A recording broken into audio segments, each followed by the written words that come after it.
అటుపక్క దశరథుడు పట్టాభిషేకానికి చేయవలసిన పనులన్నీ పురమాయిస్తూ తనకి అత్యంత ప్రియమైన కైకేయికి స్వయంగా తానే ఈ శుభవార్త చెప్పాలని కైకేయ మందిరానికి వచ్చాడు. ఎప్పుడూ నెమళ్ళు, హంసలు, సంగీత ధ్వనులు, పాటలు పాడేవాళ్ళు, హంస తూలికాల్పులు, ముత్యాలతో కట్టిన పరదాలతో రమణీయంగా ఉండే ఆ మందిరంలో కైకేయ ఎక్కడా కనపడలేదు.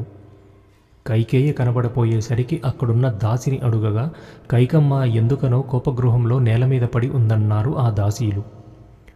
దశరథుడు గబగబా ఆ కోపగృహం వైపు వెళ్ళాడు. అక్కడికి వెళ్ళేసరికి కైకేయ నేల మీద పడి ఉండటం చూసి తట్టుకోలేకపోయాడు. అప్పుడు దశరథుడు కైకేయతో ఇలా అన్నాడు: కైకేయ, నీకు ఏమన్నా వ్యాధి వచ్చిందా? అనారోగ్యంతో ఉన్నావా? మన రాజ్యంలో ఎందరో గొప్ప గొప్ప వైద్యులు ఉన్నారు, వాళ్ళందరినీ పిలుస్తాను. నువ్వు అలా పడి ఉంటే నా హృదయం చాలా తల్లడిల్లిపోతోంది.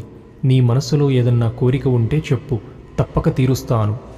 ఒకవేళ చంపవలసిన వ్యక్తి మీద నువ్వు ప్రసన్నురాలివైతే చెప్పు, వాడిని వదిలిపెట్టేస్తాను. అలాగే చంపవలసిన అవసరం లేని వ్యక్తి మీద నీకు కోపం వస్తే చెప్పు, వాడిని చంపేస్తాను.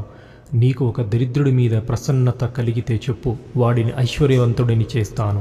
ధనవంతుడి మీద నీకు కోపం వస్తే చెప్పు, వాడిని క్షణంలో దరిద్రుడిని చేస్తాను.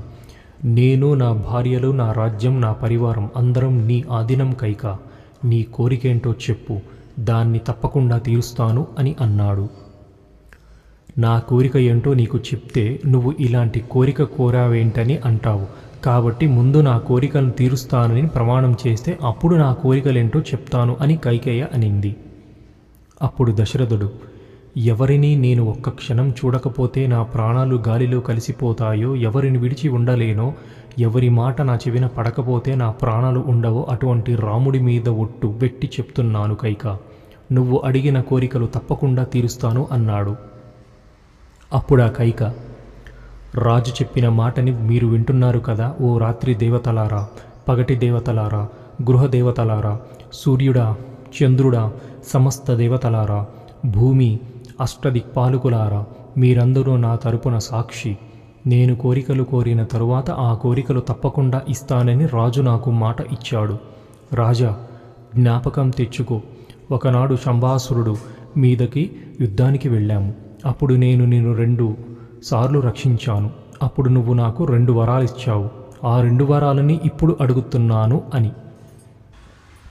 ఏ రాముడికి విరాజ్య పట్టాభిషేకం చేద్దామని నువ్వు సమస్త సంబరాలము తెచ్చి సిద్ధం చేశావో అదే ముహూర్తానికి భరతుడిని పట్టాభిషేకం చెయ్యాలి. పట్టాభిషేకం చేయించుకోవలసిన రాముడు